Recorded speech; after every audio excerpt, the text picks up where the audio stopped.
Iniciar ya. Listo. Vamos a orar. Sí.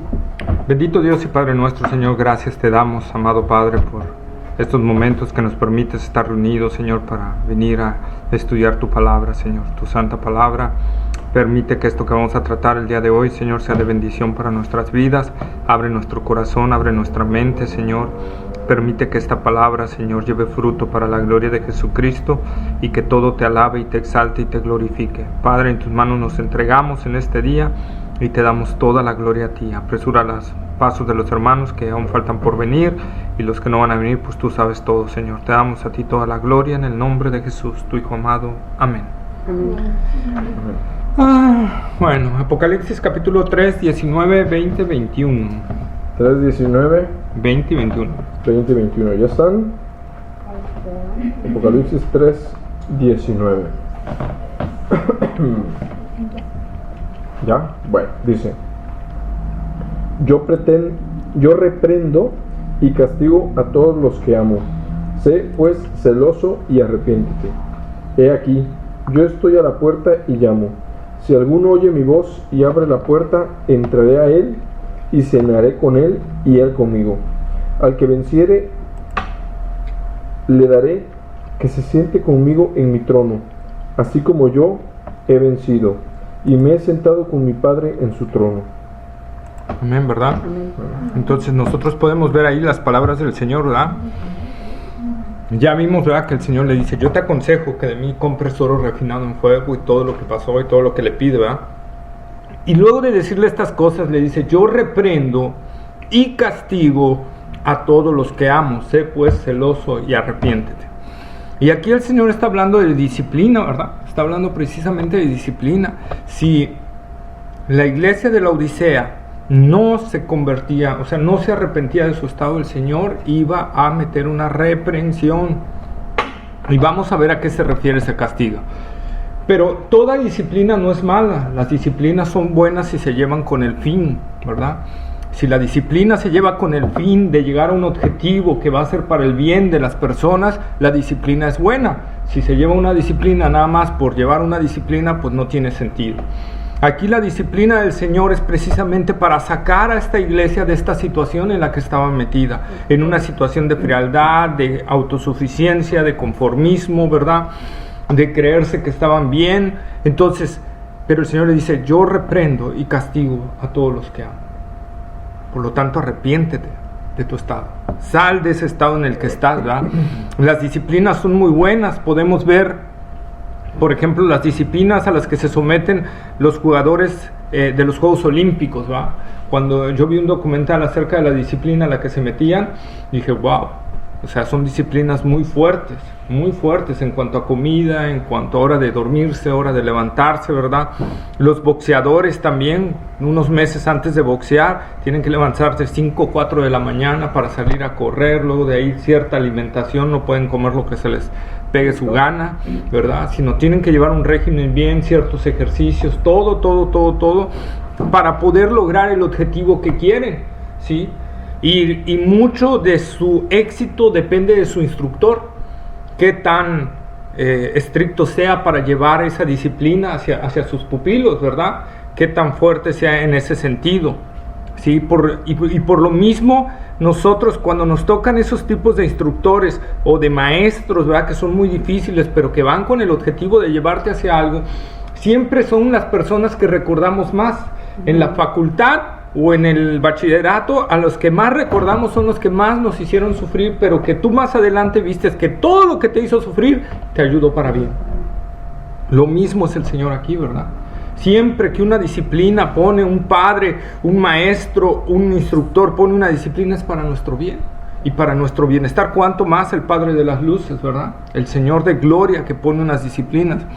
Estaba yo escuchando hace varios años y se me quedó muy grabado, este futbolista mexicano que trascendió a nivel mundial, ¿verdad?, Hugo Sánchez, y estaba oyendo sobre él y precisamente lo quiero aplicar ahí.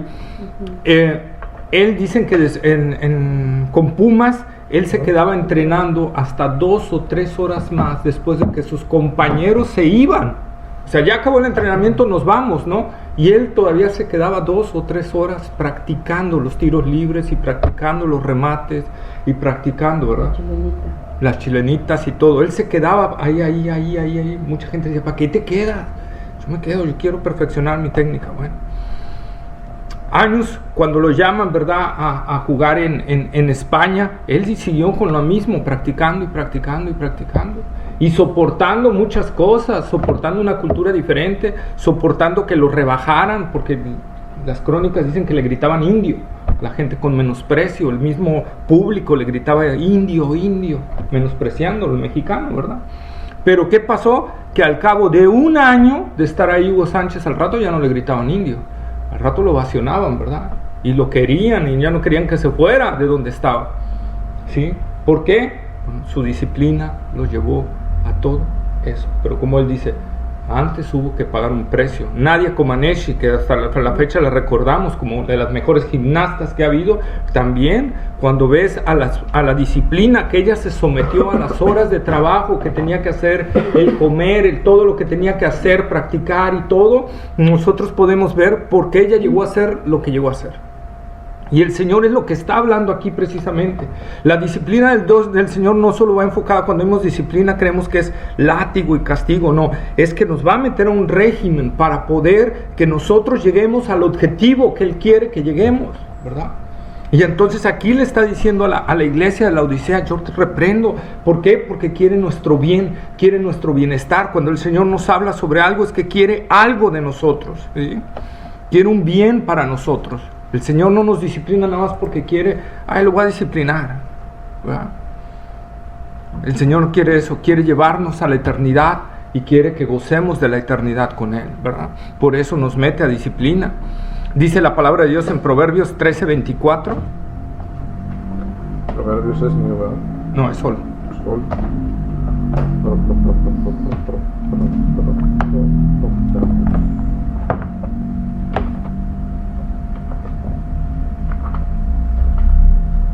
Proverbios, ¿cuál? 13:24.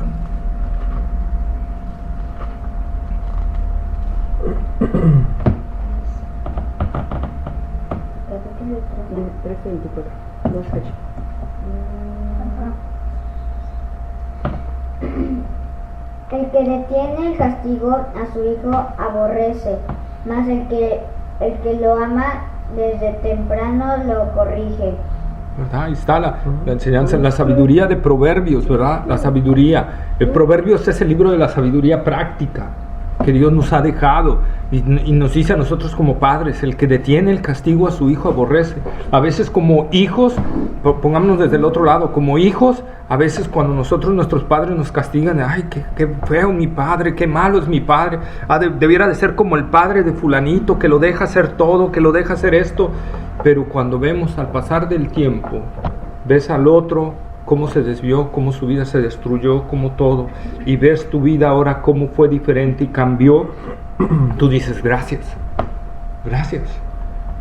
Mi padre fue una persona muy restrictiva, muy fuerte, muy todo, pero yo hoy agradezco a Dios que haya sido así, porque me libró de las drogas, de andar de borracho, de andar a altas horas en la calle.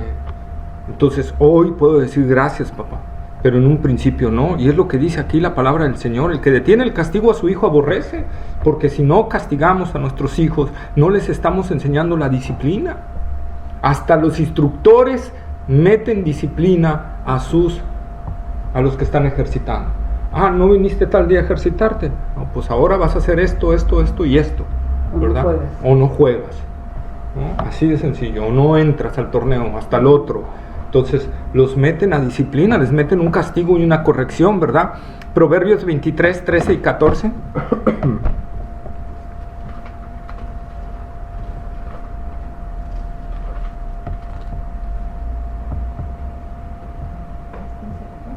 Dale, Carmela, arránquese. 23, 13, 14. Sí.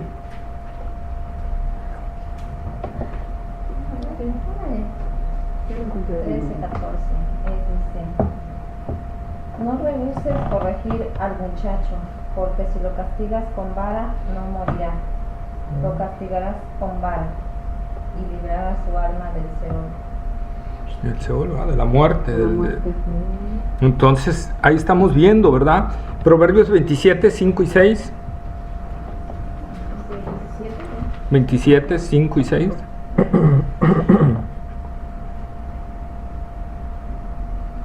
Mejor es reprensión manifiesta que amor oculto. Fieles son las heridas del que ama, pero importunos los besos del que aborrece. Ahí está, ¿verdad? Otra palabra del Señor. Mejor es reprensión manifiesta que amor oculto. El mejor amigo bueno, podríamos decir, el mejor amigo es aquel que te dicen que estás fallando. Es aquel que te dice la verdad, que hasta se enoja contigo porque vas mal o estás haciendo algo mal y te dice, oye, ya, métete en razón, por favor. Ese es mejor amigo que aquel que dice que te ama Y te deja hacer lo que sea. te deja hacer lo que sea, ¿verdad? Te deja hacer lo que sea. Por eso dice, fieles son las heridas del que ama.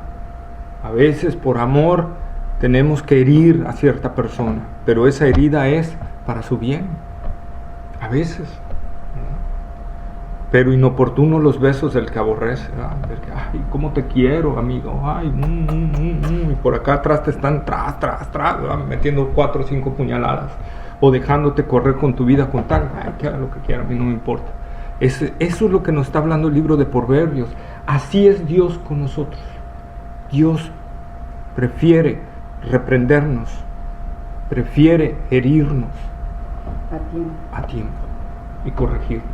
Él prefiere eso. En nuestro progreso de la santidad, Él va a permitir que ciertas cuestiones pasen en nuestra vida. ¿Para qué? Para que crezcamos en santidad. Porque el fin de Dios no es dejarnos como estamos, es crecer en santidad. Y Dios a veces va a tener que aplicar la vara. Y no siempre la disciplina es cuestión de corrección, la disciplina es cuestión de adiestramiento también.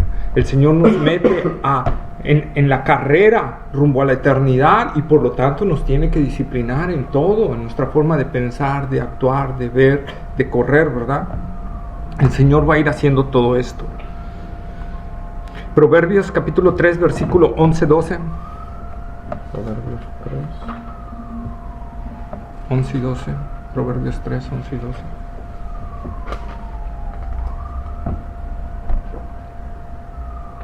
No menosprecies, hijo mío, el castigo de Jehová, ni te fatigues de su corrección, porque Jehová al que ama castiga, como el padre al hijo a quien quiere.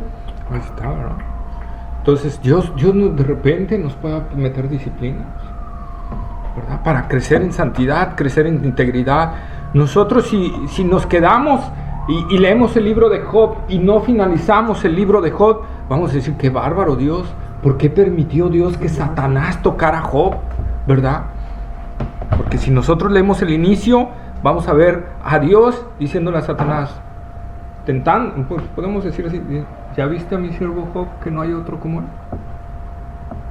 Ah, sí, Dios, pero porque no me dejas tocarlo.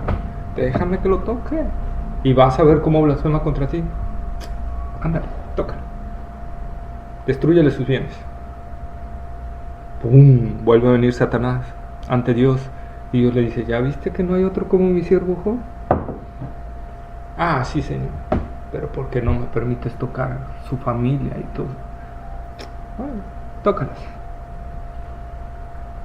Y vuelve a venir Satanás y le dice Dios, ¿ya ves que no hay otro como mi siervo Job? ¿Quién inicia todo? Siempre Dios. Y le dice, sí, Señor, pero ¿por qué no me dejas tocar su salud? Déjame que toque su salud y vas a ver. Si no te blasfemo. Tócale su salud, pero no toques su alma, porque esa es mía. Okay. Y dice que Job perdió todo, familia, posesiones, bienes, salud, le cayó una sarna, todo su cuerpo, ¿verdad? Que tenía que rascarse y todo. Su esposa le dice, maldice a tu Dios y muérete, ¿verdad? Entonces, todo ese detalle que le pasó a Job, si uno no llega al final del libro, uno dice, qué bárbaro ese Dios, o sea, ¿cómo lo metió? Pero al final ve uno la expresión de Job, cuando Job dice, de oídas te había oído, mas ahora mis ojos te ven. Y Dios lo restaura totalmente y lo lleva a un nivel mayor de conocimiento de Él.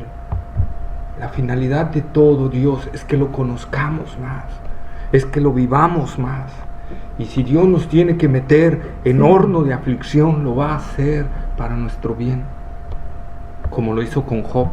¿Sí? Salmo 94, el Salmo 94, versículos 12 al 15.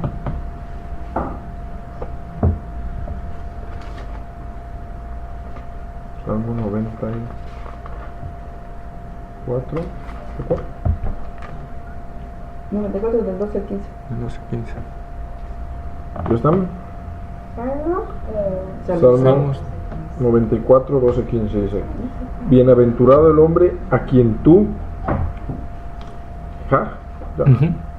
corriges. Dice: y en tu ley lo instruyes, para hacerle descansar en los días de aflicción.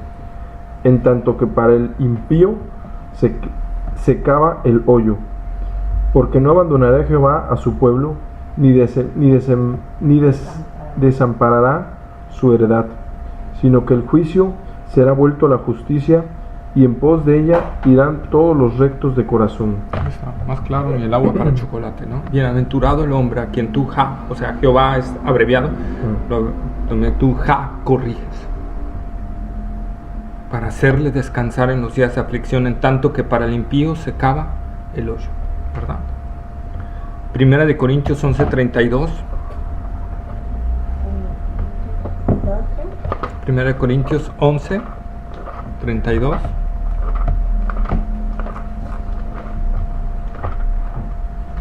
¿ya? 1 de Corintios.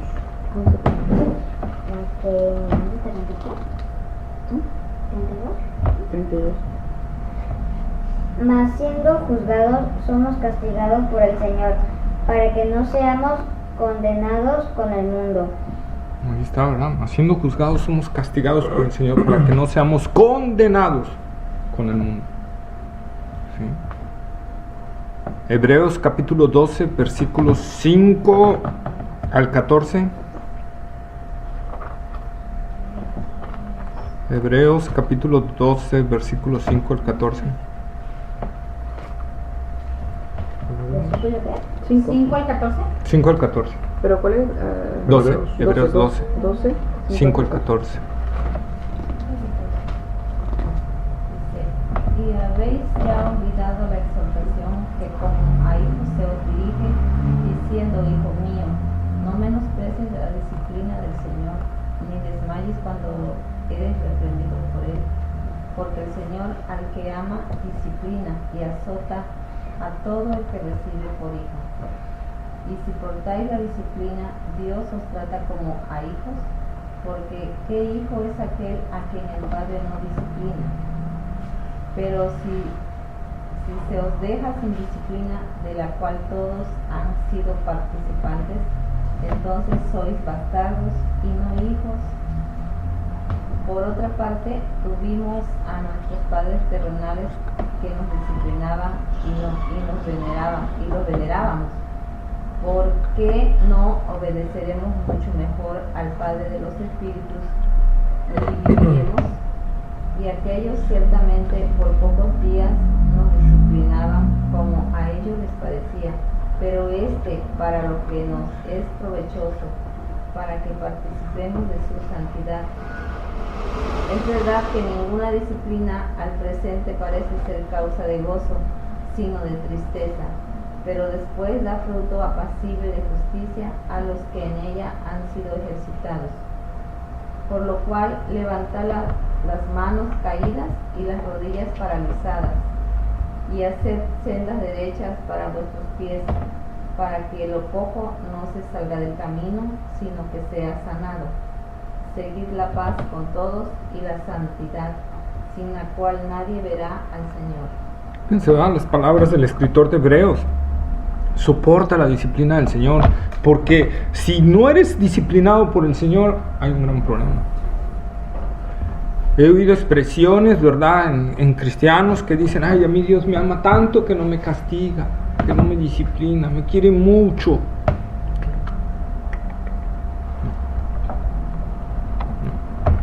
Aquí es claro el escritor de Hebreos, si Dios no nos mete en disciplina, tanto por corrección como por andar en el camino, ¿verdad? Porque vamos en un camino, vamos en una carrera y Él nos está preparando. Si no nos está metiendo en esta disciplina, dice el escritor de Hebreos, en realidad no son hijos, son bastardos. Y nosotros conocemos ese detalle. Bastardo es aquel que no es reconocido como hijo.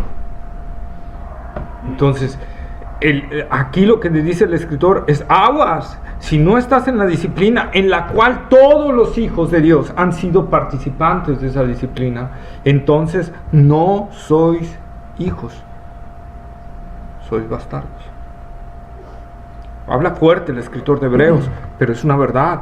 Dios, la finalidad de Dios es formarnos para la eternidad, formarnos. Dios quiere que, como dice aquí el escritor de Hebreos, para que crezcamos ¿en qué? En santidad, para que gocemos ¿de qué? De su santidad. Dios nos somete a disciplinas y nos mete a disciplinas por lo mismo, y tenemos que soportar la disciplina del Señor, ¿sí? Aguantar con paciencia y con gozo esa parte que el Señor nos está ministrando, sea disciplina correctiva o sea disciplina de ejercicio, de que estamos en ese proceso de llegar a la meta, ¿verdad? Y el Señor nos está preparando como un atleta. Tienes que hacer 50 abdominales, tienes que hacer 50 sentadillas, 50, y ya no puedo, tienes que hacerlo, ya no puedo, tienes que hacerlo, otra más y otra más, como dice en un comercial, una más, ¿verdad? Y ya no puedo, una más.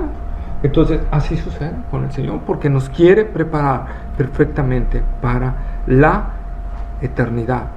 Y dice, pero si no estamos siendo así disciplinados por el Señor, tanto correctivamente como por cuestión de la carrera que estamos llevando, entonces dice el escritor, hey, aguas, porque entonces no sois hijos, sois gente que se cree hijo. Como les dije en una clase, la cuestión importante aquí no es que yo conozca a Dios y que yo me diga que soy cristiano. La cuestión aquí interesante es que Dios me conozca y que Dios diga si eres mi hijo.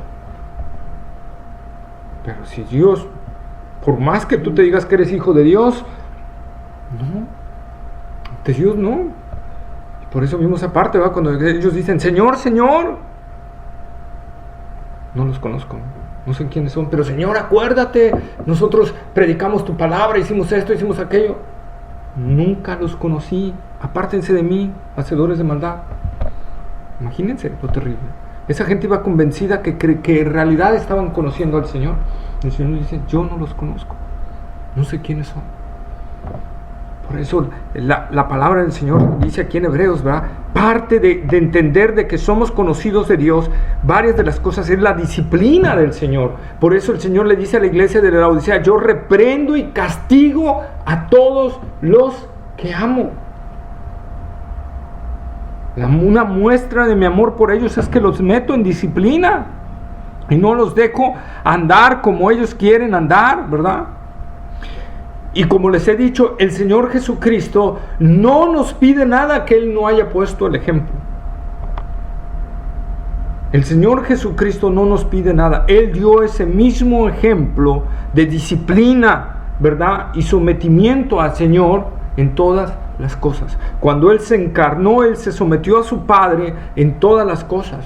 Y se sometió a toda la disciplina de Él. Dice que la palabra del Señor que después de haber sido bautizado, ¿qué pasó? Después de que Jesús se bautizó y sí, descendió la paloma, pero después ¿qué pasó? Dice que fue impulsado por el Espíritu al desierto, ¿verdad? Donde estuvo 40 días y 40 noches sin probar alimento. Y estuvo siendo tentado por el enemigo. ¿Quién lo llevó ahí? El Espíritu. El Espíritu de Dios, el Espíritu Santo, lo llevó ahí. Parte de su disciplina. Para prepararse. 40 días, 40 noches en el desierto, sufriendo el calor, el frío, ¿verdad? La tentación de Satanás. Di que estas piedras, imagínate, 40 días sin comer y que de repente alguien se te aparezca y mira, tú tienes el poder para hacer de esto un manjar. Hazlo, solo di la palabra y se va a hacer. El Señor tuvo que aguantar eso. mira, ves todos los reinos del mundo, ¿verdad? Lo llevó un pinóculo muy alto. Ves todos estos reinos del mundo, a mí me pertenecen, le dice Satanás. Porque esa es una realidad, todas las naciones le pertenecen al enemigo. Todas te las doy si postrado me adoras. Y el Señor le dijo, no, Satanás, escrito está, el Señor tu Dios adorarás y a Él solo servirás, ¿verdad? Mediante su disciplina el Señor estaba obedeciendo. ¿Por qué? Porque dice la palabra de Dios que Él ponía su gozo adelante en la cruz. Él sabía si Él triunfaba, sabía lo que le esperaba. Su gozo. ¿Cuál era el gozo del Señor? Primer lugar, que su Padre se gozara de Él. Primer lugar. Segundo lugar, sabía que al morir en la cruz y triunfar ahí en obediencia y todo, se abriría un camino de salvación para nosotros. 3.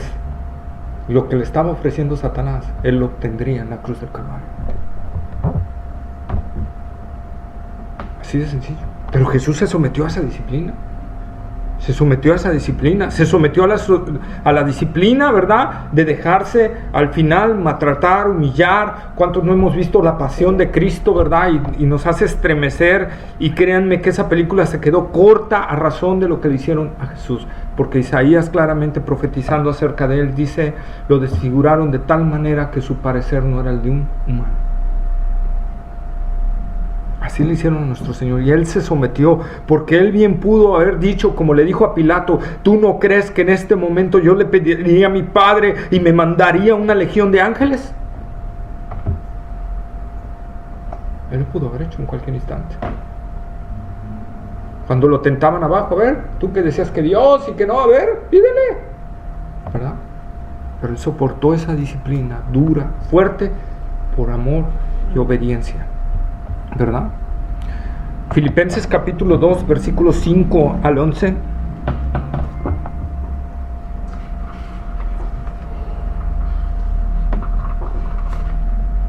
Capítulo 2, del 5 al 11. 5 al 11. Haya pues en vosotros ese sentir que hubo también en Cristo Jesús, el cual siendo en forma de Dios no estimó el ser igual a Dios como cosa a que aferrarse, sino que se despojó a sí mismo tomando forma de siervo, hecho semejante a los hombres, y estando en la condición de hombre, se humilló a sí mismo, haciéndose obediente hasta la muerte, y muerte de cruz. Por lo cual Dios también le exaltó hasta lo sumo, y le dio un nombre que es sobre todo nombre, para que en el nombre de Jesús se dobla toda rodilla de los que están en los cielos y en la tierra y debajo de la tierra, y toda lengua confiese que Jesucristo es el Señor, para gloria de Dios Padre. Sí, ¿verdad? Estando en la condición de hombre, se humilló a sí mismo, haciéndose obediente hasta la muerte De cruz. y muerte de cruz. ¿Qué era la muerte de cruz en ese entonces? La peor de las muertes que podía haber en ese entonces. No solo era burla, no solo era humillación, desprestigio. Ante la ley era una maldición morir ahí.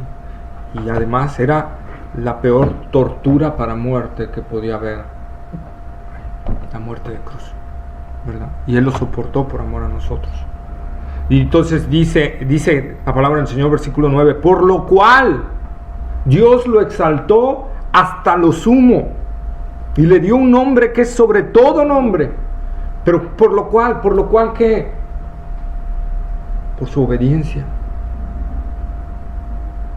por su disciplina,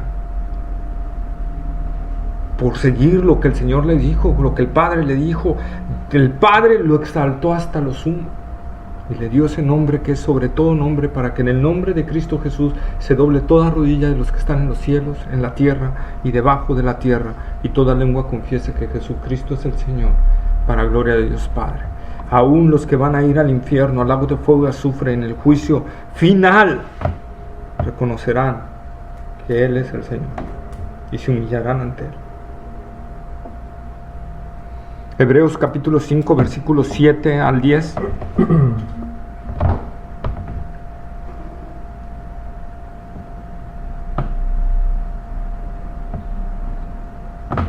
¿Qué? 5, de 7 a 10. Ahorita.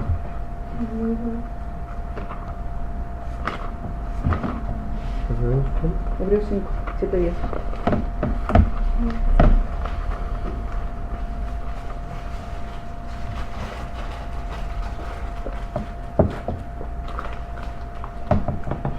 ¿Ya está? Sí.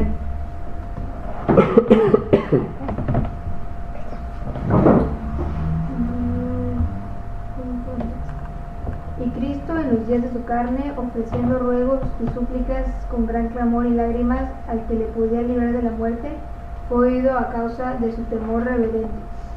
Y aunque era hijo, por lo que padeció, aprendió la obediencia. Y habiendo sido perfeccionado, vino a ser autor de eterna salvación para todos los que lo obedecen. Y fue declarado por Dios sumo sacerdote según el orden de Melquisedec. ¿Verdad? Cristo nos días de su carne, ofreciendo ruegos y súplicas, ¿verdad? Fue oído a causa de su temor reverente. No fue quitado de su aflicción. No. Se le dio la fuerza, el gozo. El Padre le dio esa fortaleza para poder resistir, y por eso dice, por lo que padeció aprendió la obediencia, y habiendo sido perfeccionado. Ojo, perfeccionado aquí en su humanidad, porque Él es perfecto como Dios, ¿sí? Perfeccionado en su humanidad, para que así nos dejara ejemplo a nosotros, ¿sí? Y siendo hijo, dice, y aunque era el hijo, el unigénito de Dios, Dios lo sometió a todo esto. Cuanto más a nosotros, hermanos. Yo reprendo y castigo a todos los que amo. Aquí hay algo interesante. La palabra castigo en el griego es paideuo, que significa entrenar a un niño, educar, disciplinar, castigar, enseñar. De esta misma raíz viene la palabra que hoy nosotros conocemos, pedagogía y pedagogo, ¿verdad? La muestra del amor del Señor es la de la disciplina, ¿sí? Qué hermoso que el Señor utiliza esta palabra para enseñarnos que nos está entrenando como a niños chiquitos, ¿verdad? Y nos está sometiendo a disciplinas y nos está corrigiendo como niños chiquitos, nos está entrenando, ¿sí? Yo reprendo y castigo a todos los que amo. Aquí el Señor, creo, si no recuerdo mal, es la primera vez que encuentro donde en lugar de utilizar, recordemos que para la palabra amor en griego hay 3 palabras, que es eros, el amor erótico, filos, el amor filial, el amor entre hermanos, padres, y el amor ágape, que es el amor de Dios, ¿no? El amor que todo lo da sin esperar nada a cambio. Pero aquí es la primera vez que encuentro que el Señor, en lugar de utilizar ágape, yo reprendo y castigo a todos los que amo, utiliza filos. ¿Sí? Y esto viene muy en consonancia, precisamente yo lo estaba hilando, con la palabra griega paideo, educar a un niño. Él está hablándonos como un familiar nuestro. Él está hablándole a la iglesia como un familiar de ellos, como si fuera su hermano, su amigo. Por eso utiliza la palabra filos, dando a entender una acción familiar de amistad, un amor así, presentándosela así ante una iglesia que lo había excluido de ella misma. Yo reprendo y castigo a todos los que amo. Luego dice, sé pues celoso y arrepréntete, ¿verdad? La palabra celoso aquí en el griego es celo, que donde vienen las palabras, pues celoso, pero también viene la palabra de ahí, arder, ¿verdad? Desear, envidia, mover, procurar, y también viene de ahí fervor, ¿verdad? Entonces lo que el Señor le está diciendo a la iglesia de la Odisea es como la traduce la versión Dios habla hoy también, que me gustó mucho. Dice, yo reprendo y corrijo a todos los que amo, por lo tanto, sé fervoroso y vuélvete a Dios. ¿Cuál era un problema de la iglesia la Odisea? ¿Qué vimos al principio? ¿Cómo era? Tibia, ¿no? Tibia. Tibia. No era caliente, o sea, no hervía, ni era fría, era tibia. Y el Señor que le está diciendo aquí, sé fervoroso, sé caliente, sé verdad, hierve en el Señor, préndete de ese fuego, de ese amor por mí, de esa entrega. Vuelve a tu primer amor, vuelve a tu entrega, a esa pasión que tenías antes, ¿verdad? Es decir, cambia ya tu estado de mentalidad y deja este estado que te está destruyendo, que te está alejando de mí, que te está haciendo apartarte de mí, y vuélvete fervoroso y celoso por mí. Eso es lo que le está diciendo el Señor. ¿Por qué? ¿Por qué le habla así el Señor? Le habla con una son de amistad. Como hablamos, el verdadero amigo te dice lo que estás mal, y te dice lo que te vas a meter, y te dice lo que te puede pasar si no te alejas de ahí. Y Él, como verdadero amigo, como hermano de nosotros también, ¿verdad?, nos dice: arrepiéntete, vuelve a ese primer amor, vuelve a ese primer fuego, porque está cerca tu sentencia. Estás próximo a ser ejecutado. Está próximo a aplicarse el castigo, la disciplina dura de Dios. Haz un cambio ya. No esperes a que llegue ese momento, ¿verdad? El Señor, aún a pesar del estado de la iglesia de la Odisea, le estaba diciendo: es tiempo de que reacciones. Todavía hay tiempo. Mientras no sea ejecutada la disciplina del Señor, hay tiempo. Pero una vez que sea aplicada, ya no hay tiempo. Ya no hay marcha atrás. Podemos ver en el Antiguo Testamento, ¿verdad?, cuántas veces Dios le dijo al pueblo de Israel, ¿verdad?, arrepiéntete. No se arrepintieron. Cuando eran rodeados por enemigos, cuando vino un enemigo grande, ¿verdad?, grande, y eran los tiempos de este rey que vivió piadosamente, Ezequías, ¿verdad? Y cuando vio que venía el reino de Asiria y lo había rodeado con una cantidad grande de ejército, dice que se humilló delante de Dios y lloró delante de Dios, y fue a consultar al profeta, y el profeta de Dios, que era Isaías, le dice: dile así, que por cuanto se humillaron y se arrepintieron de su mal camino, que no se preocupen. No va a haber necesidad de que salgan a pelear. Yo me voy a encargar de ese ejército. Dice que a la mañana siguiente ya había una escasez tremenda dentro de Israel, porque estaban encerrados, no había comida, no había agua, ¿verdad? Creo, si mal no recuerdo, que hasta se estaban comiendo la popó de las aves, ¿verdad? A ese grado habían llegado. Y entonces había unos leprosos afuera ese día, ¿verdad? Y que dijeron: bueno, vamos al campo de los asirios, ya total, si nos matan, pues ¿qué? De todas maneras vamos a morir de hambre aquí, y estamos afuera ni adentro, pues vamos. Dice que llegaron, y cuando llegaron, todo el campamento de los asirios estaban muertos. Y regresaron a comentar las buenas nuevas, ¿verdad?, al Israel. Y cuando fueron, ¿qué pasó? El ángel de Jehová mató 125,000 sirios en una noche. En una noche, un solo ángel. Dios le dijo: no hay necesidad de que salgan a pelear. Yo voy a pelear por ustedes. Pero así varias veces el Señor. ¿Pero qué pasó? Varias veces Israel no respondió a eso.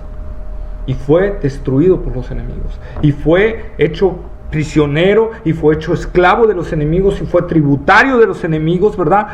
A causa de no oír la voz de Jehová, la voz de Dios que le decía: arrepiéntete y vuélvete a mí. No lo oyeron.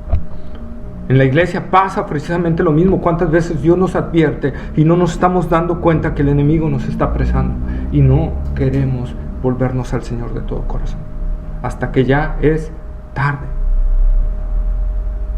Por eso Dios hoy manda: sé pues celoso y arrepiéntete. Yo quiero tu bien, los planes que tengo sobre ti son para bien. Quiero llevarte a la eternidad conmigo, para que disfrutes por toda la eternidad las cosas que yo tengo preparadas para ustedes allá arriba, y que nadie se las va a poder quitar. Eso es lo que quiero, y por eso los amo, por eso los disciplino, por eso los castigo, porque los amo. Así que arrepiéntete antes de que se emita el juicio,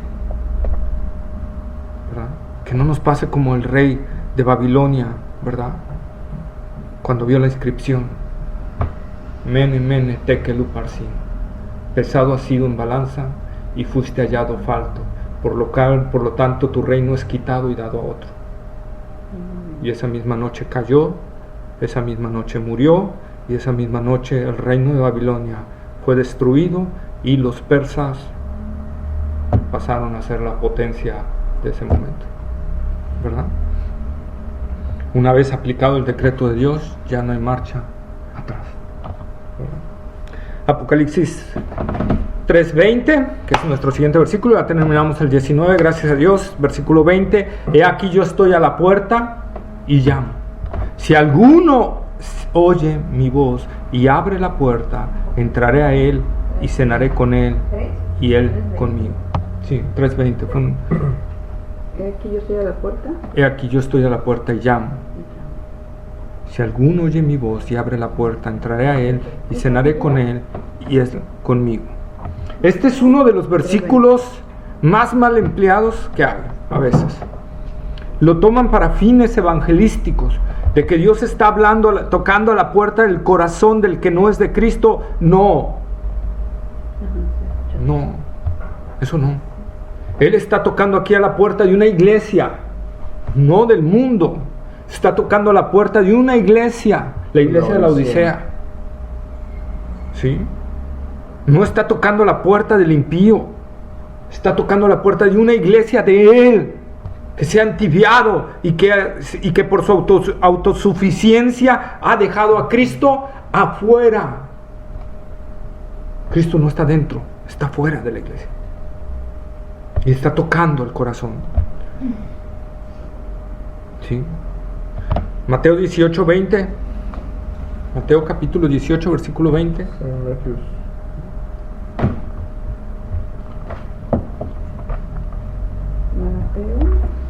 6:20. 18, 20. San Mateo. Sí, yo va, creo. ¿Vas tú, Pachi? No, yo. San Mateo 18. 20. Ok, San Mateo 18:20. ¿Ya están? Porque donde están 2 o 3 congregados en mi nombre, allí estoy yo en medio de ellos. Ahí está, ¿verdad? Porque donde estén 2 o 3 congregados, allí estoy yo en medio de ellos. Si leamos este versículo que acabamos de leer, con el que acabamos de leer anterior de Apocalipsis 3:20, ¿qué está queriendo decir? Si el Señor está afuera, ¿qué está queriendo decir? Que no había ni siquiera que se reuniera realmente en el nombre del Señor. No había ni uno. Por eso dice el Señor: he aquí yo estoy a la puerta y llamo. Si alguno, el Señor está afuera y les está tocando, ¿verdad? Les está tocando. Entonces no había ni uno. Otra razón por la que este versículo no es evangelístico es porque ningún apóstol ni ningún evangelista registrado en la Biblia le habló a los incrédulos: el Señor está tocando tu corazón, el Señor está a la puerta y te está tocando. No, jamás hablaron así. Sí. La tercera y más fuerte razón que se registra en las Escrituras es que Dios no necesita tocar el corazón del impío. Dios, cuando quiere salvar a alguien, le abre su corazón. Hechos capítulo 16, versículos 13 al 15. Esta noche en Hechos.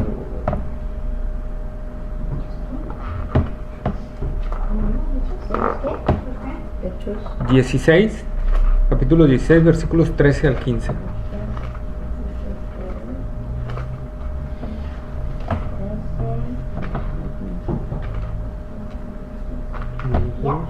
Sí. Ya. Y un día de reposo salimos fuera de la puerta, junto al río, donde solía hacerse la oración, y sentándonos hablamos a las mujeres que se habían reunido. Entonces una mujer llamada Lidia, vendedora de púrpura de la ciudad de Tiatira, que adoraba a Dios, estaba viendo, y el Señor abrió el corazón de ella para que estuviese atenta a lo que Pablo decía. Y entonces fue bautizada, y su familia nos rogó diciendo: si habéis juzgado que yo sea fiel al Señor, entrad en mi casa y posad. Y nos obligó a quedarnos. Excelente. Fíjense ¿Qué dice? El versículo 14. Dice que estaba huyendo. ¿Y el Señor qué? ¿Qué hizo el Señor? Abrió el corazón de ella. Dice, ¿tocó su corazón? ¿Le tocó para ver si le abría? No. Le abrió el corazón a ella. Le abrió el corazón para que ella estuviese atenta a lo que Pablo decía. Sí, aquí el Señor no toca los corazones, el Señor abre los corazones. Abre los corazones. Y una muestra de que el Señor ha abierto el corazón realmente de alguien está ahí mismo. ¿Qué pasó con Lidia? Se puso atención a lo que Pablo decía, obedeció al Señor en todo, dice, y cuando fue bautizada y su familia nos rogó, ¿verdad? Diciendo, si habéis juzgado que yo soy digna, entrad en mi casa y posad, y nos obligó, dice Pablo, ¿verdad?, a quedarnos. ¿Por qué? Porque había un agradecimiento hacia el Señor, y había un agradecimiento a la vez hacia Pablo que le estaba llevando la palabra, y había a la vez un deseo de obedecer al Señor. Por eso dice, cuando fue bautizada, ¿por qué fue bautizada? Porque ella oyó hablar del bautismo y yo me quiero bautizar, ¿verdad? Obediente. No le tuvieron que aventar un choro mareador para que se bautizara. No, ella fue obediente. Cuando el Señor abre el corazón de una persona realmente para salvación, esa persona busca obedecer al Señor, amarle y servirle. Y no solo busca a ella, busca a su familia. Porque dice, y cuando fue bautizada y su familia nos rogó. O sea, no solo le pidió, bueno, Pablo, si quieres quédate con nosotros, si no, pues vete por otro lado, ¿eh? No, le rogó, por favor, Pablo, quédate. Qué impresionante la reacción de Lidia, la obra que Dios hace. Ezequiel 11, 19 al 21.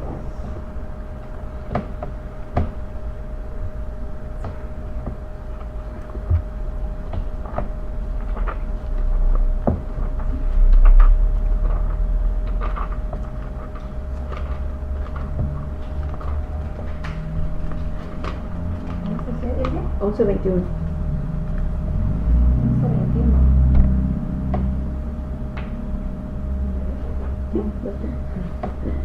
Mas a aquellos cuyo corazón anda tras el deseo Del 19, 11 del 19 al 21. 19, Sí. dice, y les daré un corazón y un espíritu nuevo pondré dentro de ellos, y quitaré el corazón de piedra de en medio de su carne, y les daré un corazón de carne, para que anden en mis ordenanzas y guarden mis decretos y los cumplan, y me sean por pueblos, y yo sea a ellos por Dios. Mas a aquellos cuyo corazón anda tras el deseo de sus idolatrías y de sus abominaciones, yo traigo su camino sobre sus propias cabezas, dice Jehová el Señor. Fíjense, en este versículo y en el anterior vamos a ver dos cosas también que quiero que rápidamente, ya se las he explicado, pero rápidamente lo veamos. La soberanía de Dios al hacer la obra de la salvación.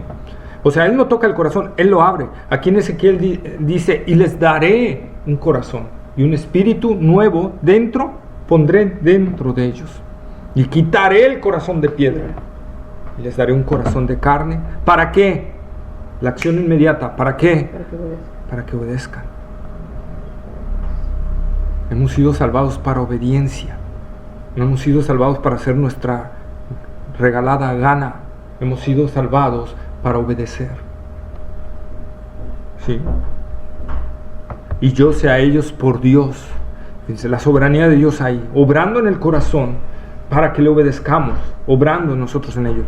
Pero también está la responsabilidad humana, porque dice, mas aquellos cuyo corazón andan tras el deseo de sus idolatrías y de sus abominaciones, yo traigo su camino sobre sus propias cabezas, dice Jehová.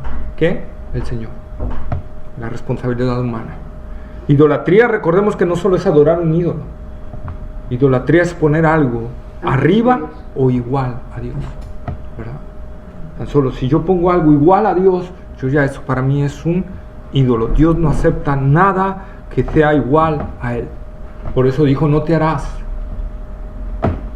imagen ni semejanza de lo que está arriba en la tierra, ni abajo, ni debajo.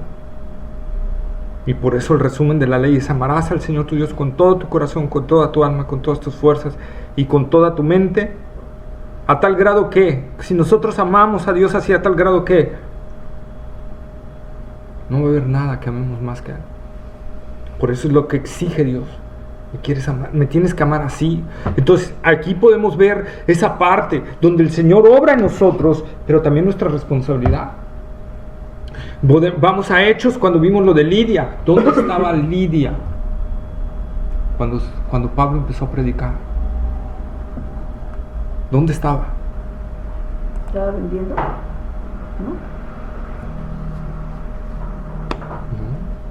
Lo acabamos de leer. Dice: y un día de reposo salimos fuera de la puerta junto al río, donde solía hacerse ¿qué? La oración. Y sentándonos hablamos a las mujeres que se habían reunido. Donde Pablo llegó a dar el evangelio eran donde las mujeres judías y simpatizantes del judaísmo se reunían para orar. Y Pablo llegó ahí a hablarles el evangelio, y ahí estaba Lidia. Lidia no andaba de loca, sino ahí estaba. Responsabilidad humana, soberanía de Dios. Al tocar su corazón, pero ella tuvo la responsabilidad de estar en ese correcto. Cuando el Señor, ¿verdad? Con Pedro, con el centurión que lo manda a llamar, ¿verdad? El centurión, ¿cómo estaba el centurión antes de que todo esto aconteciera? Dice que estaba orando al Señor, estaba orando al Dios de los judíos, ¿verdad? Y había creído en ese Dios y se había aferrado y estaba orando a ese Dios, y dice que se le apareció un ángel de repente y le dice, se me olvidó ahorita el nombre, pero le dice: han sido oídas tus oraciones delante del Señor. Por lo tanto, ve a tal lugar y busca ahí a uno que se llama Pedro, que te hable la verdad, y ve con él. Pero lo importante aquí son dos cosas, que si nosotros las leemos vamos a ver la responsabilidad humana. Él buscó a Dios de corazón. Y dice: fueron oídas tus oraciones. Y no quiero ir, lo demás se los dejo que ustedes lo lean, porque hubo otra cosa que también oyó el Señor, pero lean, porque no quiero hablar mucho sobre eso. Pero la verdad que el Señor oye esa parte, y entonces manda a llamar a Pedro. Pedro les predica el evangelio y se convierte él y toda su casa. La acción soberana de Dios, pero la responsabilidad de él, centurión, de estar como en oración. Ojo, y no es la oración lo que te va a salvar, pero tienes que hacerlo. Tienes que hacerlo. Es el diálogo con Dios. Pero el diálogo no me va a salvar. Es la misericordia de Dios. Entonces, nosotros vemos a estos, cómo estaban ahí a la vez, ¿verdad? ¿Cómo estaban? Pablo, cuando habla de su anterioridad, ¿verdad? No soy digno del evangelio porque yo perseguía a la iglesia, yo encerré a varios, maté a varios cristianos y todo, pero el Señor sabe que lo hice en ignorancia. Porque ¿qué creía Pablo? ¿Qué estaba haciendo Pablo?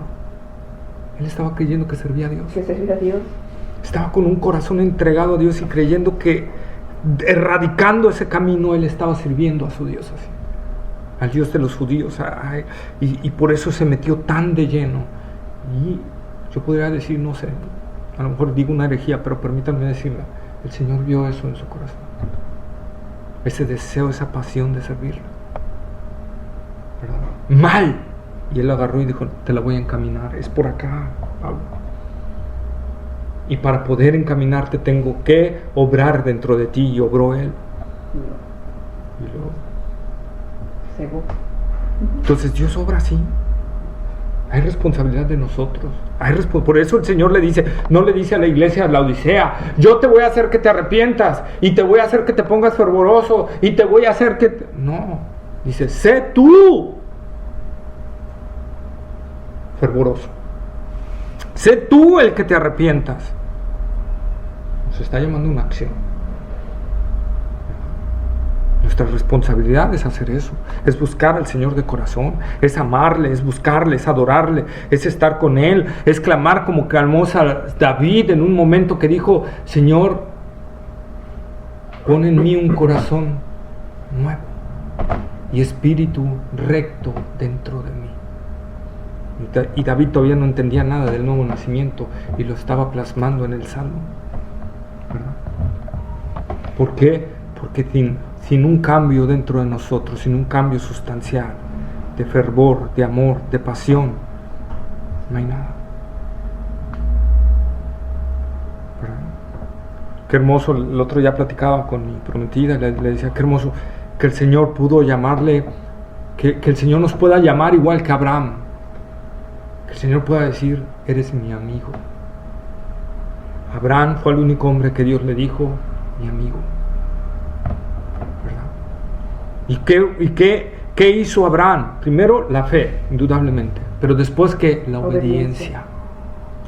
Y Dios le dice, Abraham, eres mi amigo.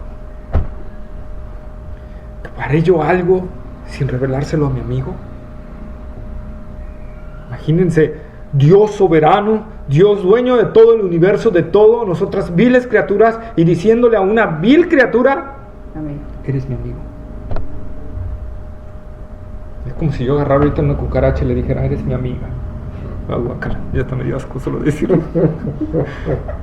Pero, sí, eso, oye, no me da mucho asco.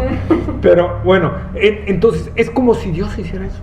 Y sin embargo le dice, amigo, porque Dios le agrada eso. Le agrada eso. David, un hombre conforme a mi corazón, dice Dios. David es un hombre conforme a mi corazón.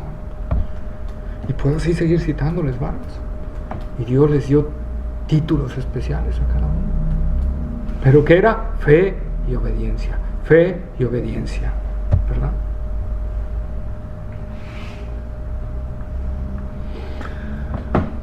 Primera de Pedro, capítulo 1, versículo 2. Y Primera de Pedro, capítulo 1, versículo 2 y versículo 21. No hasta el 21, 2 y 21. Ajá. ¿Primera Pedro qué? 2. 2 y... Capítulo 2. 1, 2. Capítulo. Primera de Pedro. Primera de 1. Pedro, perdón, capítulo 1, versículos 2 y 21. Pero me enfrasqué acá y ya no reaccioné. ¿Qué más? Va bien, ¿no? Primera de Pedro. Capítulo 1. Ajá. Versículo 2. 2. 2 Y luego te brincas al 21. 21. Sí. Elegidos según la presencia de Dios Padre en santificación del Espíritu, para obedecer y ser rociados con la sangre de Jesucristo. Gracia y paz os sean multiplicadas. Y mediante el cual creéis en Dios, quien lo resucitó de los muertos y le ha dado gloria, para que vuestra fe y esperanza sean en Dios. Lee el 22, por favor, me faltó el 22 también. Habiendo purificado vuestras almas por la obediencia a la verdad, mediante el Espíritu, para el amor fraternal no fingido, amaos unos a otros entrañadamente de corazón puro. Ok, solo voy a hacer un... No es presencia, es presciencia. O sea, sí hay partes que dice presencia, claro, pero aquí está hablando, dice, elegidos según la presciencia de Dios. ¿Qué es la presciencia? El conocimiento anticipado de Dios. Dios sabe lo que va a ocurrir hasta el último día de este mundo. Eso es la presciencia de Dios, el conocimiento anticipado de Dios, ¿verdad? Elegidos según la presencia de Dios para la santificación del Espíritu. O sea, fuimos elegidos. Elegidos según ese conocimiento anticipado de Dios. ¿Para qué? Para obedecer.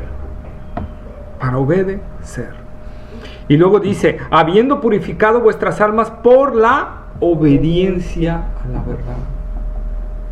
Entonces, tenemos que obedecer, ¿verdad?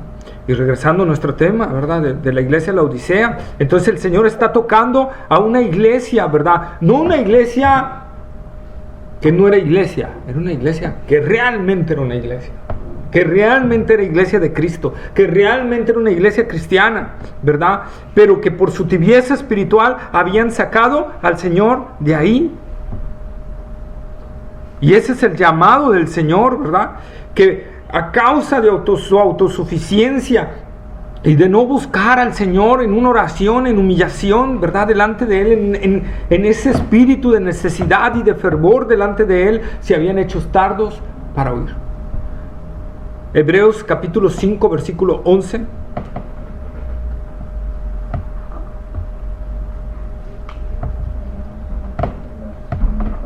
11. 5:11.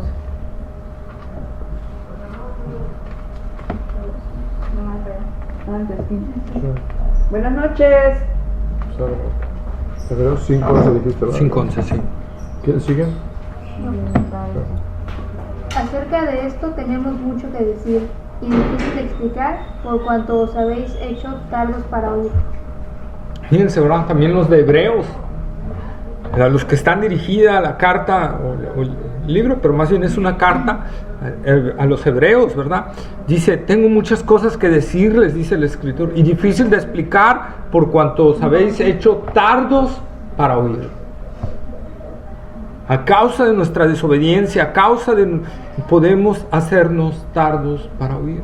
Por eso después más adelante vamos a leer, otra vez el Señor vuelve a decir, el que tiene oídos para oír, oiga. ¿Verdad? Buenas noches. El que tiene oídos para oír, oiga. La falta de estar en comunión con el Señor, la falta de estar de dependencia de Él, esa falta nos hace difícil, tardos para escuchar. Se van atrofiando nuestros oídos espirituales y nuestros ojos espirituales se van encegueciendo, ¿verdad? Es triste ver cómo el Señor está llamando a la puerta y dice, si alguno de allá adentro, si alguno me oye. Se habían hecho tan tardos para oír que no escuchaban el llamado potente del Señor. Como dice la palabra del Señor, su voz es como trueno, ¿verdad? Y si no estaban oyendo esa voz, es que ya estaban tan sordos a causa de su autosuficiencia que ya no oían al Señor que estaba llamando. Dice el comentarista Robert H. Monson, nos dice, he aquí yo estoy a la puerta y llamo. En su ciega autosuficiencia habían excomulgado, por así decirlo, al Señor resucitado de su congregación. En un acto de increíble condescendencia, Cristo pide permiso para entrar y restablecer la comunión. Vean qué amor del Señor. Siendo Él el Señor, siendo que Él podría haber abierto la puerta, ¿verdad? Y haber aplicado en ese momento una disciplina tremenda. Él está llamando con amor. Y la palabra ahí para llamar, no solo es de llamar, está con insistencia, sin cansarse. Está, hey, abran, abran, abran, ¿verdad? Está llamando con insistencia al Señor. ¿Por qué con insistencia? El castigo se aproxima. Y voy a estar aquí hasta el último momento llamándoles. No voy a decir, bueno, pues ya ahí los dejo y cuando Dios decida aplicar su castigo, allá ustedes, yo ya me voy para otro lado, ¿verdad? No, ahí está el Señor. Abran, abran. Es tiempo todavía. Es tiempo. Arrepiéntanse. Dice el doctor Samuel Pérez Milos, cuando la iglesia excluye a Cristo, el Señor se queda afuera y comienza a llamar para rectificación de esa peligrosa situación.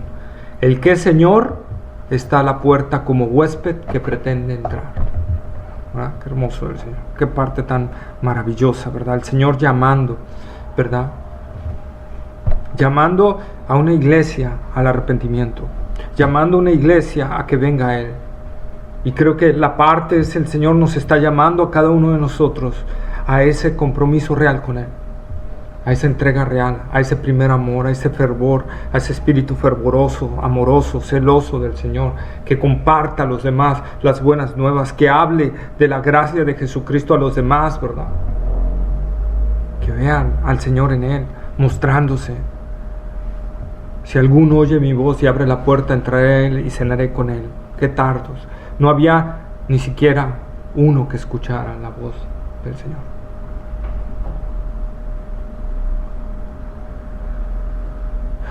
El Señor está llamando cada uno de nuestros corazones con insistencia, tratando de que no haya una corrección fuerte para nosotros. Pero si nosotros no atendemos a ese llamado, el Señor va a actuar. Él va a actuar. ¿Sí? Y nosotros podemos ver aquí otra vez la acción de nuestra responsabilidad. Si alguno oye mi voz, nuestra responsabilidad, y abre la puerta. No basta solo con oír. No basta solo con oír. No basta con solo meditar. Hay que llevarlo a la acción. Si yo no llevo la palabra de Dios a la acción, estoy engañando a mí mismo. Si yo nada más solo estoy oyendo la palabra del Señor y solo digo, ay, qué bonita palabra, oye, qué duro, ¿no? Qué duro, qué fuerte, sí, Dios nos habló y todo, y seguimos siendo lo mismo, no sirve de nada. Tenemos que oír la voz del Señor y abrirle la puerta. Y eso nos está hablando de dos cosas, nos está hablando de un arrepentimiento. Porque si yo oigo y reacciono, estoy mal. Y entonces acudo al Señor para abrir esa puerta, para que Él entre. Y lo que le estoy diciendo, necesito tu comunión, necesito que entres.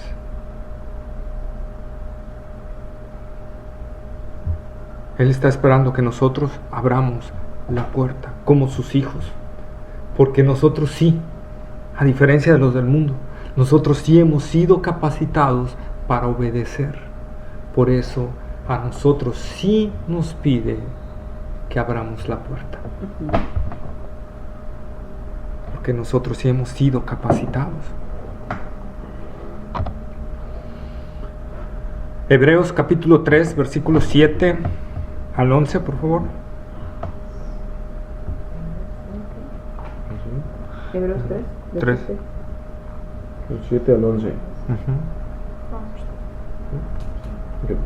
Dice, por lo cual, como dice el Espíritu Santo, si oyereis hoy su voz, no endurezcáis vuestros corazones como en la provocación en el día de la tentación en el desierto, donde me tentaron vuestros padres, me probaron y vieron mis obras 40 años, a causa de lo cual me disgusté contra esa generación y dije, siempre andan vagando en su corazón y no han conocido mis caminos. Por tanto, juré en mi ira, no entrarán en mi reposo. Amén. ¿Verdad? Entonces ahí está, ¿verdad? La palabra del Señor. Y luego dice, y aquel que abra la puerta, ¿verdad? Entraré a él y cenaré con él y él conmigo. ¿Qué nos está hablando? De una restauración en la comunidad. Nos está hablando de una vivencia real con el Señor. Nos está hablando de una vida cristiana real con Cristo. La vida cristiana no es una religión vacía, no es una religión vana. La vida cristiana es una comunión viva con Cristo. Dice el apóstol Pablo, y el Espíritu testifica a nuestro espíritu de que somos hijos de Dios. Hay algo adentro que testifica dentro de ti que eres hijo de Dios. Hay una comunión viva con el Señor. Cristianismo es eso. Por eso Pablo decía, Cristo en nosotros, la esperanza de gloria. Hay una comunión real, como si estuviéramos cenando con Él. Como si estuviéramos ahorita que estamos aquí hablando y estamos aquí así con el Señor dentro de nosotros. Esa es la comunión viva, real, que el Señor prometió a los que creen en Él. La vida cristiana no es una vida aburrida, es una vida de dinamismo, de tremendo poder, de gozo, de gloria en el Señor, ¿verdad? Pues voy a leer rápidamente porque quiero acabar hoy en la iglesia de la Odisea ya para Juan 14, 23 y 24. San Juan 14, 23 y 24. Respondió Jesús y le dijo, el que me ama, mi palabra guardará, y mi Padre le amará, y vendremos a él, y haremos morada con él. El que no me ama, no guarda mis palabras, y la palabra que habéis oído no es mía, sino del Padre que me envió. ¿Quién es el que le ama? Dice, mi palabra guardará, o sea, la obedecerá y la pondrá por obra, la atesorará. Y dice, y mi Padre le amará. Y vendremos a él y haremos morada con él. El que oye en pos, entraré a él y cenaré con él y él conmigo. Ahí está la misma promesa. Ahí está la misma promesa. Es una comunión real con Dios. No es una comunión ficticia. No es una comunión vana. Tú puedes tener esa comunión real con el Señor. Si vienes al Señor con un corazón sincero delante de Él, arrepentido, humillado, Él puede vivir y meter esa comunión otra vez dentro de ti. ¿Verdad? Él puede hacerlo. Él puede restaurar esa comunión. Es cuestión que le abramos la puerta. ¿verdad? Y empecemos a obedecer lo que Él es. El único remedio a la tibieza espiritual es volver al primer amor. Es volver a ese momento cuando Cristo nos salvó por primera vez y sentimos el gozo tan grande de la salvación. Y ese momento volver a avivarlo y volver a aprenderlo y volver a gozarnos en el Señor como nos gozamos antes, y que volvamos a decir como María dijo: he aquí, Señor, la sierva o tu siervo, hágase conmigo como tú quieres y como tú dices. ¿Sí?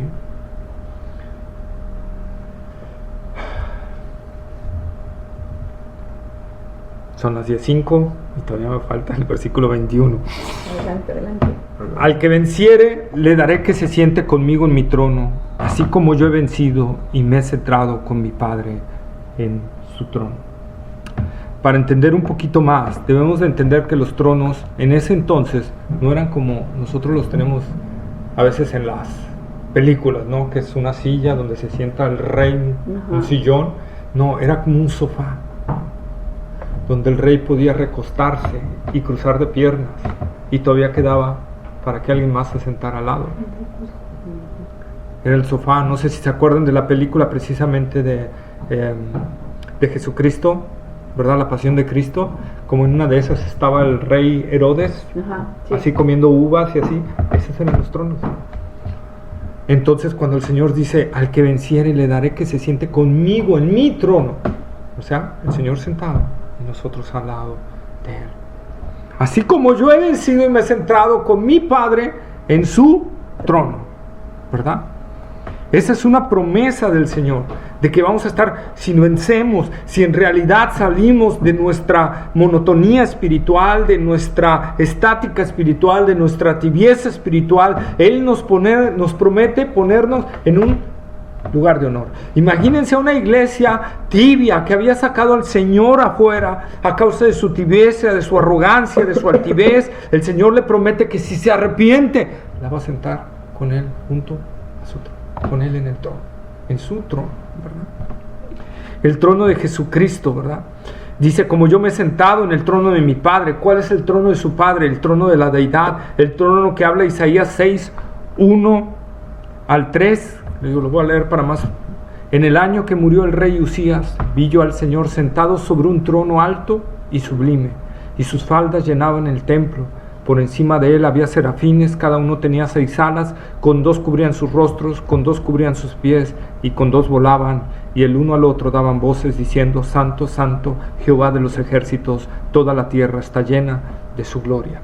Daniel también vio ese trono. Dice, estaba Daniel 7, 9 y 10, dice: estuve mirando hasta que fueron puestos tronos, y se sentó un anciano de días, cuyo vestido era blanco como la nieve, y el pelo de su cabeza como lana limpia. Su trono llama de fuego, y las ruedas del mismo fuego ardiente.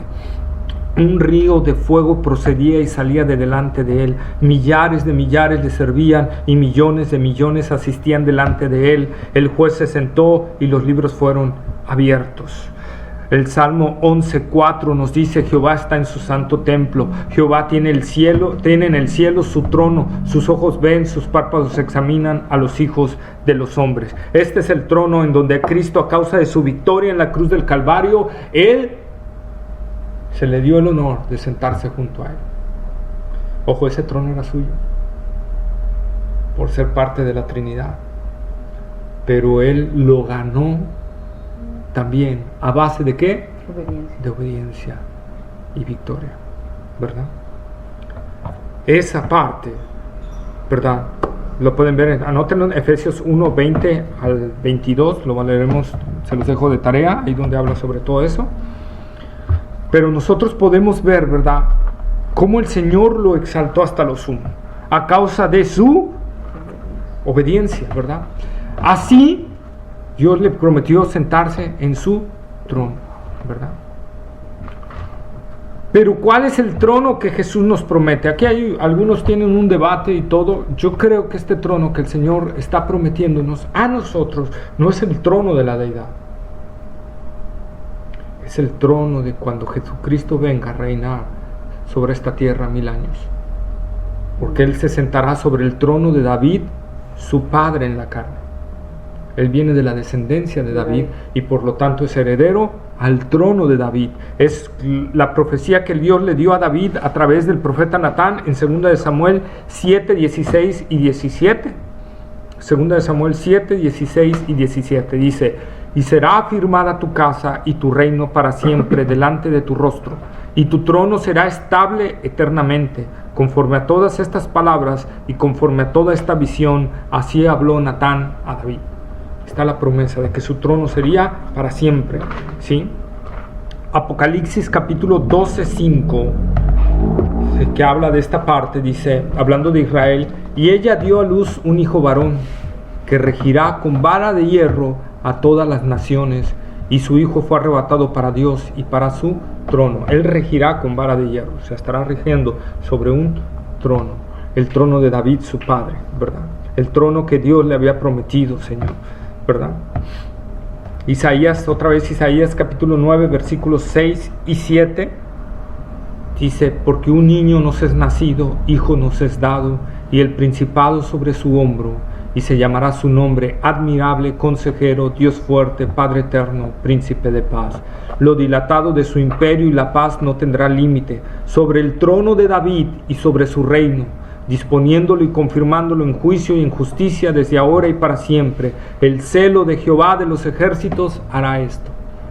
¿Sí? Sobre el trono de David, otra vez, el anuncio del ángel a María, Lucas 1:30 y 33. Lucas 1:30 al 33, ¿verdad? Dice: entonces el ángel le dijo: María, no temas, porque has hallado gracia delante de Dios. Y ahora concebirás en tu vientre y darás a luz un hijo, y llamarás su nombre Jesús. Este será grande y será llamado Hijo del Altísimo. Y el Señor Dios le dará el trono de David, su padre, y reinará sobre la casa de Jacob para siempre, y su reino no tendrá fin. Este trono es el que creo que el Señor Jesús le está diciendo a la iglesia, porque dice: y le daré que se siente en mi trono como yo me he sentado en el trono de mi Padre. Para mí está hablando por la sintaxis de dos tronos diferentes. Y el trono que va a tener Jesús es el trono de reinar, cuando venga a reinar aquí durante 1000 años a las naciones, y nos dará el privilegio, si nosotros nos ponemos fervorosos, nos metemos con el Señor fuertemente, nos dará el privilegio de sentarnos juntamente con Él.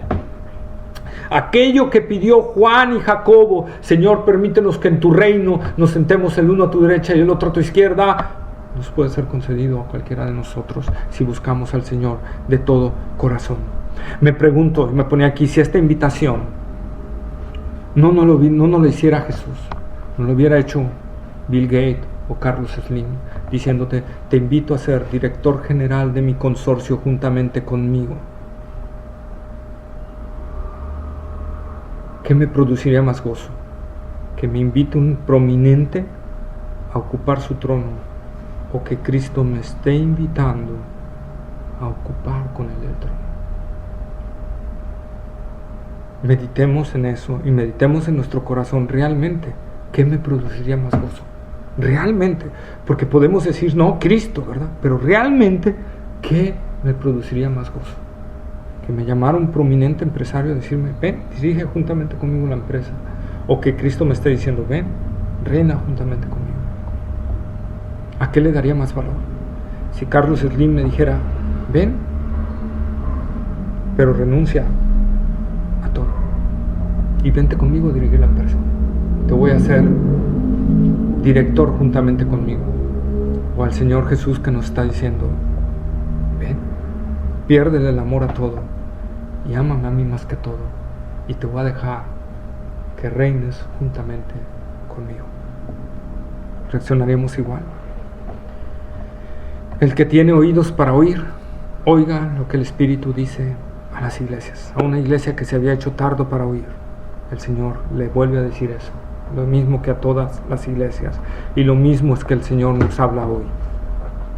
No nos hagamos tardos para oír, porque si somos hijos, va a venir la disciplina del Señor, el castigo sobre nosotros. Pero si no somos hijos, bueno, la cosa es peor, mucho, mucho peor. Y lo que debemos de meditar es: ¿Estoy realmente en una viva comunión con el Señor? Mi vida cristiana no se asemeja a la iglesia de la Odisea en una vida de tibieza espiritual. ¿Cómo está mi vida de oración? ¿Cómo está mi vida de comunión con el Señor, de lectura de la palabra, de dependencia de Él, de amor por Él, de entrega a Él? ¿Cómo está? ¿Cómo estoy ante el Señor? Y después de responder esas preguntas, entonces actuemos. Amén. Pues hemos terminado la iglesia en la Odisea. Gracias por aguantarme. Espero que el Señor nos haya hablado y, ¿verdad? El Señor nos está hablando y vamos a entrar la próxima clase ya a las cosas que serán después de esta. Y ahorita hablamos sobre la última clase, tenemos que ponernos de acuerdo. Después de que oremos. Vamos a orar. Buen Dios y Padre nuestro, Señor, gracias. Gracias, Señor, porque siempre hablas a tiempo a nuestras vidas, a nuestros corazones, Señor. Siempre, Señor, a tiempo y fuera de tiempo estás llamando a nosotros, Señor. Y quiero, Señor, exponer que necesitamos de ti. No hemos alcanzado ese fervor, Señor, no hemos alcanzado esa pasión, ese amor, esa entrega que tú quieres. Y te pedimos perdón en el nombre de Jesús. Primeramente empezando por mí, Señor, como maestro, predicador y pastor que estoy aquí, Señor. Ayúdame a alcanzar ese fervor y esa pasión que tú exiges, que tú pides como devoción a ti, Señor. Y asimismo, Señor, te pido por cada uno de los que están aquí, Señor, que alcancen esa devoción, ese amor, esa pasión, ese fervor, ese buir de tu Espíritu Santo, Señor. Y asimismo por los que nos oyen en internet, Señor, que también, Señor, que tú obres en nuestros corazones, Señor, y produzcas esa pasión por ti, ese fervor, ese amor, ese primer amor, Señor. Para aquellos que hemos perdido el primer amor, Señor, ayúdanos a recuperar. Ayúdanos a arrepentirnos y volvernos de todo corazón a ti, al único que puede sacarnos, Señor, de la tibieza espiritual, de la monotonía, de vivir una religión vacía. Señor, qué feo es vivir una religión vacía, una religión donde el Espíritu Santo no habita en él, no habita en esa persona. Qué feo ha de ser, Señor, obedecer por tener que obedecer, por estar sentados nada más, por oír y no obedecer, porque hay un amor tan grande que te insta a obedecer. Un amor, una pasión, una entrega, un fervor, una comunión tan grande contigo.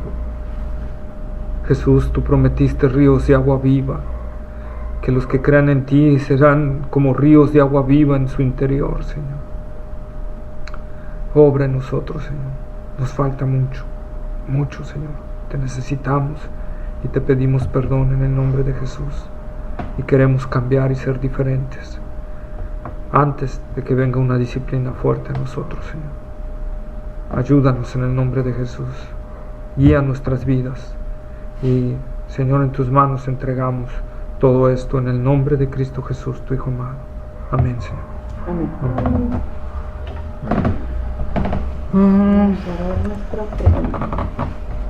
Déjame cerrar.